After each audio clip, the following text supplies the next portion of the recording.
This week, I have had a vision of blood and fire, and so today I will be adding skulls to the Skull Throne and a Bloodcrusher to my demon army. I'm Angela, you're watching Hobby Night, now let's get to it.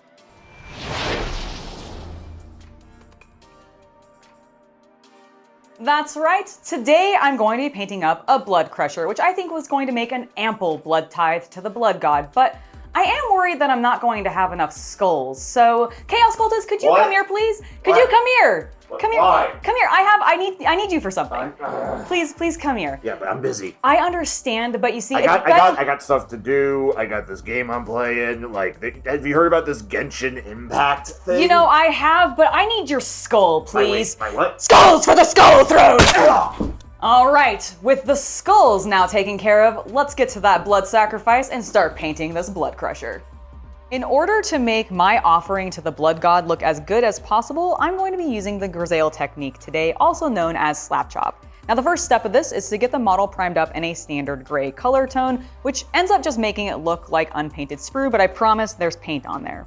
Now the next step I actually did live on YouTube, and if you never want to miss the behind the scenes content like this, then make sure to subscribe to the channel and hit that bell icon for notifications. Now what I actually did on stream was I first applied a Nuln Oil wash to the entirety of the model to help create some nice shadows for us to work with later. After that, and it had fully dried, I came back in with a dry brush using some white paint. I spent like an hour on this, just chatting with people, working on the model, and the reason I took so long was specifically because I didn't want to build the paint up too quickly, ended up getting this really ugly, fuzzy effect that you can sometimes get when you're dry brushing. So I took my time, went really gradually, and I love the effect I got, and now I am ready to start applying some additional paint to this model. Now the next step is to paint the entire model in Blood Angel's red. I know, I just spent a lot of time building up some natural highlights, midtones, and shadows, but this is exactly why we did this. Because once this color is on there, you can see that effort coming to life, and it looks so good. But once it's dried, I actually do want to focus my attention on the bloodletter and the blade of his sword.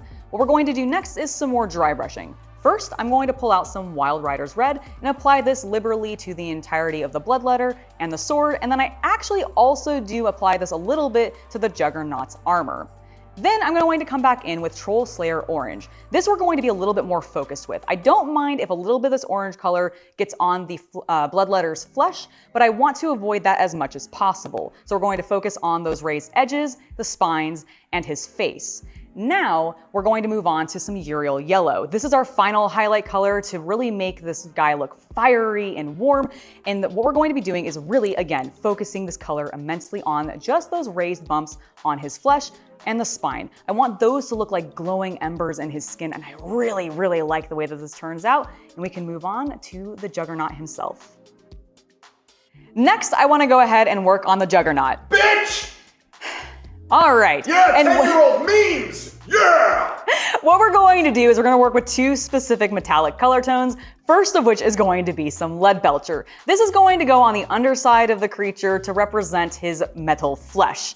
And I really like how this works. It's just a really rich, deep iron color tone. After that's done, we're going to come back in with some Retributor gold, and this is going to be all the trim on that red armor. And oh boy, do I love this color against some Blood Angel's red armor. It just looks so bright and vivid. Now this takes a little bit of time just because there is a lot of trim, and I also want to make sure to get this on the hilt of the sword to add some emphasis there, but the end results look amazing, and now we can work on some of those details. Let's go ahead and finish this model up so we can start working on his base. And there's only a couple things we have left to do. First, I want to wash the entirety of the Juggernaut in Nuln Oil once more. This is going to help make everything look a little bit grimier, a little dirtier, a little sootier, which I think works perfectly for Khorne. But I want to call out that I'm not putting this on the bloodletter himself, the sword's blade. None of that gets this color because I don't want to mute those color tones at all. I really want them to look like they're glowing against everything else. Once the Nuln Oil wash is dried, we're going to come back in for a couple of detail colors. First, we're going to pull back out Yriel Yellow. We're going to apply this to the Juggernaut's eye as well as the bloodletter's eyes. Then we're going to come in with some Black Templar. Now what I'm using the Black Templar for is on the horns of the bloodletter, on his claws, and then also to pull out a little bit of details in the Juggernaut's legs. I really just wanted to add a little bit more of a soot, grimy look to this, and this works perfectly. I am so pleased with how this guy is coming out. So now I need to nail the base. And what I want to do for that is actually work with a lava base. Now I have tried this before and had a little bit of a failure, so I'm going to try to avoid those mistakes this time. The first thing that I'm going to do is paint the entirety of the base in Khorne red.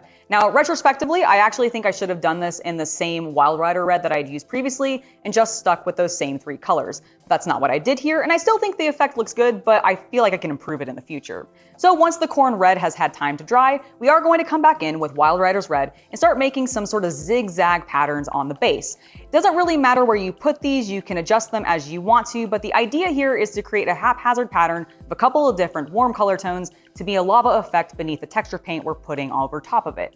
Now the final color that I'm going to be using to help create this lava effect is once again Yriel yellow. Again, I'm going to put it in sort of zigzag pattern, enhancing colors in some places, we're muting them in others, and just letting it be a little bit varied. Once this has had time to fully dry, I give it like a full 12 hours to dry because last time I didn't. I put my texture paint on way too quick and it absorbed all of the paint up and created a really ugly but coverable pattern, and I'm trying to avoid this time. So once it's dried, we come back in with some Mordent earth. This is a lovely black texture paint from Games Workshop that as it dries crackles, and I'm hoping this is going to look like a lava surface with fresh lava beneath it. I apply this liberally to the base and we give it some more time to dry.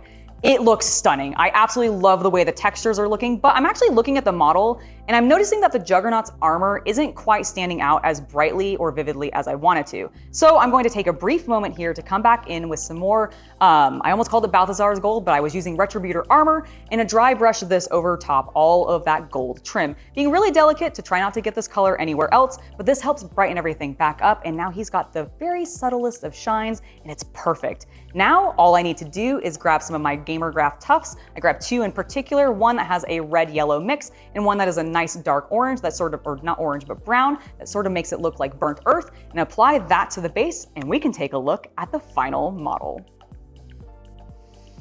Blood for the blood god, indeed. Skulls for the skull throne. Well, your skull was added to the skull throne, but this is the blood that I'm offering to the blood god, and I absolutely love this blood letter. He glows brilliantly against what I did with the Juggernaut.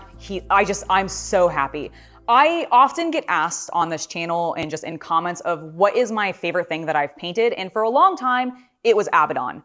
It's now this Juggernaut, because I got to do a lot of the similar effects, but I think the Grisaille, honestly, just stepped this thing up so much more than I was expecting.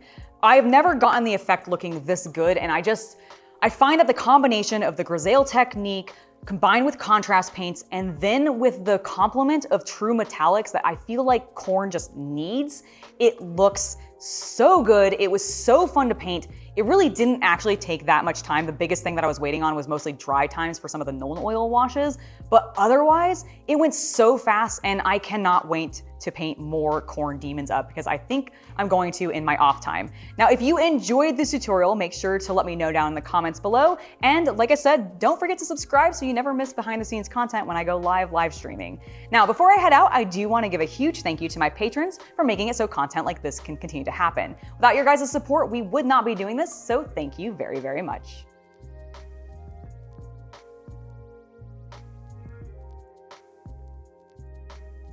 Wait, if I killed you at the beginning of the video, how are you still here? Oh, that's very, very simple. For you see, I am Legion. Yep. Mm-hmm. Legion. Legion.